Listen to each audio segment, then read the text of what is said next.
Hello everyone, welcome back to my channel.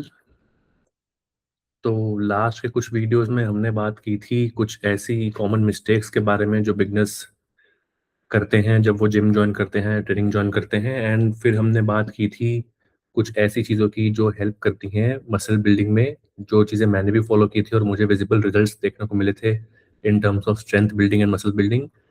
तो इसी को हम आगे बढ़ाते हुए आज बात करेंगे कि किस तरीके से मैंने अपनी ट्रेनिंग को फिक्स किया, क्या स्ट्रक्चर मैंने फॉलो करना स्टार्ट किया दैट फिक्स्ड माय ट्रेनिंग, है ना? सो बेसिकली जब बिगिनर्स पहली बार जिम जॉइन करते हैं, मैंने भी जब पहली बार जिम जॉइन किया था, तो कोई रियल प्लान नहीं होता था। कभी चेस्ट कर ली, कभी आर्म्स ज़्यादा कर लिए, कभी जो मशीन खाली मिल गई वो कर ली, राइट? मुझे लगता था कि मैं जिम रेगुलर कर रहा हूँ, प्रोग्रेस ऑटोमेटिकली आ जाएगी। लेकिन प्रॉब्लम यही थी कि मैं जिम जा तो रहा था, पर एक्चुअली मैं रैंडम ट्रेनिंग कर रहा था, ठीक है? और जब ट्रेनिंग रैंडम होगी, तो रिजल्ट्स भी रैंडम होंगे। तो धीरे-धीरे मुझे समझ आया कि सिर्फ जिम जाना इनफ नहीं होता, एक सिंपल स्ट्रक्चर भी फॉलो करना होता है बीइंग बिगिनर्स, ठीक है? क्योंकि स्ट्रक्चर फॉलो नहीं करेंगे तो प्रोग्रेस हमको दिखेगी नहीं, और प्रोग्रेस नहीं दिखेगी तो बंदे डिमोटिवेट होते हैं और फिर कुछ शॉर्टकट्स अपनाने की ट्राई करते हैं, जैसे कि कुछ स्टेरॉइड्स ले लिए या कुछ और सब्सटेंसेस ले लिए, जो कि बॉडी एनहांस करती है, राइट?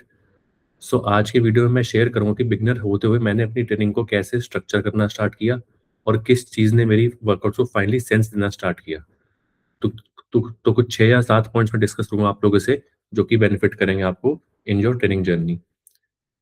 तो सबसे पहली प्रॉब्लम, मैं रैंडम ट्रेनिंग कर रहा था। बेसिकली स्टार्टिंग में मेरे वर्कआउट का स्ट्रक्चर कुछ ऐसा होता था कि आज चेस्ट कर ली, कल आर्म्स कर लिए, फिर 2 दिन बाद फिर चेस्ट कर ली, ठीक है? लेग्स कभी करे, कभी नहीं करे, जब मन किया कर लिया, जब मन करा नहीं कर लिया, ठीक है? बैक जब मन किया कर लिया। वेट्स का कुछ आइडिया था नहीं कि कब बढ़ाने चाहिए, कब कब नहीं बढ़ाने चाहिए, कैसा वेट रखना चाहिए व्हाइल ट्रेनिंग। बेसिकली कोई सिस्टम नहीं था। उस टाइम मुझे लग रहा था कि वैरायटी अच्छी चीज़ होती है, जितनी अच्छी वेरिएशंस हम लाएँगे ट्रेनिंग में उतना ज़्यादा प्रोग्रेस मिलेगा। लेकिन एक्चुअली में किसी भी मसल ग्रुप को प्रॉपर फ्रीक्वेंसी और प्रोग्रेशन दे ही नहीं रहा था मैं। और इसी वजह से मुझे ये समझ ही नहीं आ रहा था कि मैं प्रोग्रेस कर भी रहा हूँ या नहीं कर रहा हूँ। तो इस चीज़ को जानने के बाद मैंने एक सिंपल स्प्लिट फॉलो करना स्टार्ट किया, जो कि था push, pull and legs. So for beginners ये एक बहुत अच्छा स्प्लिट है, ठीक है? कोई भी स्ट्रक्चर हम अगर फॉलो करें, तो उसको 1 या 2 महीने तक लगातार फॉलो करो, ठीक है? उसमें रेप्स को कंट्रोल करना स्टार्ट करो, उसमें फॉर्म को कंट्रोल करना स्टार्ट करो, उसमें फुल रेंज ऑफ मोशन को करना स्टार्ट करो, तब जाके थोड़ी-सी स्ट्रेंथ आएगी, थोड़ा-सा आइडिया होगा कि प्रोग्रेस हो रही है या नहीं हो रही है, राइट? तो मेरा जो सिंपल स्प्लिट था, पुश डे में basically chest, shoulders and triceps, pull में back and biceps, leg day में लेग्स। तो इससे कम से कम मुझे ये पता लगना स्टार्ट हुआ कि किस दिन क्या ट्रेन करना है और हर मसल ग्रुप को रिपीट कब करना है। ये बिगिनर के तौर पर ये क्लैरिटी बहुत इंपॉर्टेंट है किसी भी बिगिनर के लिए। फिर मैंने हर वर्कआउट में रैंडम एक्सरसाइज करना बंद किया। पहले मैं हर हफ्ते नई नई एक्सरसाइज ट्राई करता था, ठीक है? इंस्टाग्राम पे कुछ देखा तो वो फॉलो कर दिया, किसी कॉलीग ने कुछ बताया तो वो फॉलो कर दिया। फिर मुझे समझ में आने लगा कि एज़ अ बिगिनर सबसे इम्पोर्टेंट चीज़ होती है सेम मूवमेंट्स को रिपीट करना। एंड इम्पोर्टेंट ये है कि हम कंपाउंड मूवमेंट्स को, कंपाउंड लिफ्ट्स को अपनी ट्रेनिंग में डालें, क्योंकि कंपाउंड्स में एक से ज़्यादा मसल्स का यूज़ होता है एंड बॉडी अच्छी ट्रेन होती है। जैसे bench press, lat pull down, barbell rows for back, leg press या स्क्वाट्स, शोल्डर प्रेस।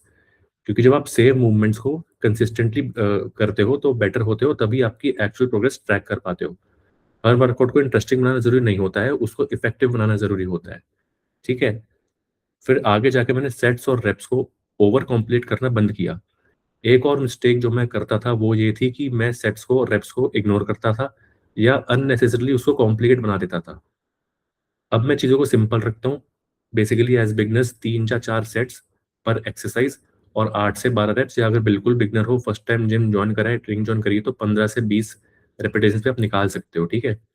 मेरा फोकस 4 चीज़ों पर होता है बेसिकली अब, रेपिटेशन की क्वालिटी पर, कंट्रोल पर, फॉर्म पर और टारगेट मसल पर फ़ील लाना। बिगिनर स्टेज में आपको फैंसी प्रोग्रामिंग से ज़्यादा बेसिक सी कंसिस्टेंसी चाहिए होती है। बेसिकली मैं पहले बस वेट मूव कर रहा था from point A to point B, ठीक है? स्ट्रक्चर का एक इम्पॉर्टेंट पार्ट ये भी था कि मैंने हर रेप को सीरियसली लेना स्टार्ट किया।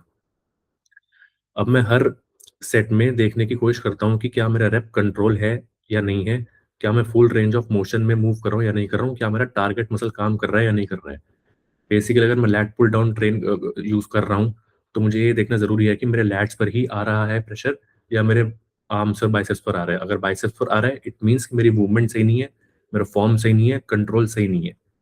प्रॉपर स्ट्रेच होना चाहिए और एल्बोज़ का यूज़ करके हमको पीछे लेकर के आना है, जिससे कि जो सारा टेंशन है वो सारा हमारे लैट्स पर है और बैक ट्रेन हो, ठीक है?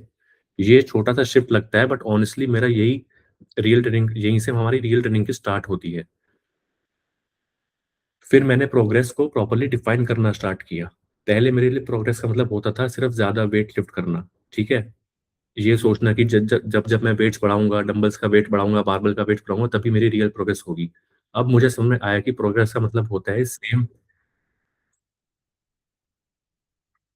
अब मुझे समझ में आया कि प्रोग्रेस का मतलब होता है कि सेम वेट पर बेटर फॉर्म, सेम एक्सरसाइज में बेटर कंट्रोल लाना, सेम रेप्स में बेटर मसल्स फील करवाना, सेम टारगेट मसल्स को फील करवाना एंड कभी-कभी थोड़ा-सा वेट एक्स्ट्रा कराना करना। बेसिकली इसको बोलते हैं हम प्रोग्रेसिव ओवरलोड। ऐसा नहीं कि आप जब भी जिस दिन भी जिम जा रहे हो उस दिन वेट बढ़ा दो। हर 1-2 हफ्ते के बाद या तो रिपिटेशंस बढ़ाओ एक्सरसाइज के या फिर थोड़ा-सा वेट बढ़ाओ। वेट बढ़ाना ज़रूरी इसलिए भी है ताकि हमारी स्ट्रेंथ गेन हो, मसल्स को ज़्यादा टेंशन मिले, मसल्स ब्रेक हो, रिकवरी हो उसके बाद और उसी तरह से ग्रोथ होती है। तो प्रोग्रेसिव ओवरलोड को फॉलो करना है। हर हफ्ते या 2 हफ्ते बाद जाकर के थोड़ा-थोड़ा सा वेट हमको इंक्रीज़ करना है, ठीक है? जब आप ये डेफिनिशन समझ लेते हो तो ट्रेनिंग का प्रेशर कम हो जाता है और प्रोग्रेस ज़्यादा सस्टेनेबल लगने लगती है। लास्ट है बेसिकली रैंडम जिम जाने से इम्पोर्टेंट है रिपीटेबल सिस्टम बनाना।